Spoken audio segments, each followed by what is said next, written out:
उल्हासनगरच्या पर्यावरणप्रेमी ॲडव्होकेट सरिता खानचंदानी यांच्या आत्महत्येने संपूर्ण शहर हादरलं होतं.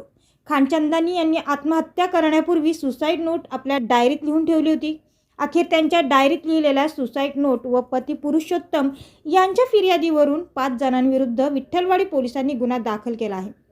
उल्हासनगरात 28 ऑगस्ट रोजी दुपारी 12 वाजण्याच्या सुमारास कॅम्प नंबर 4 मधील रोमा अपार्टमेंटच्या 7व्या मजल्यावरून उडी मारून सरिता खानचंदानी यांनी आत्महत्या केली होती.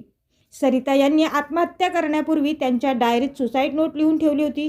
त्यात शिवसेना ठाकरे गटाचे कल्याण जिल्हाप्रमुख धनंजय बोडारे, जिया गोपलानी, उल्हास फाळके, शिवानी आणि राज चांदवानी या 5 जणांची नावं नमूद केली होती. या प्रकरणी विठ्ठलवाडी पोलिसांनी तपासाला सुरुवात केली आहे.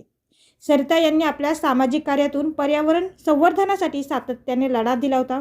शहरातील विविध प्रश्नांवर त्यांनी कायदेशीर लढा दिला होता.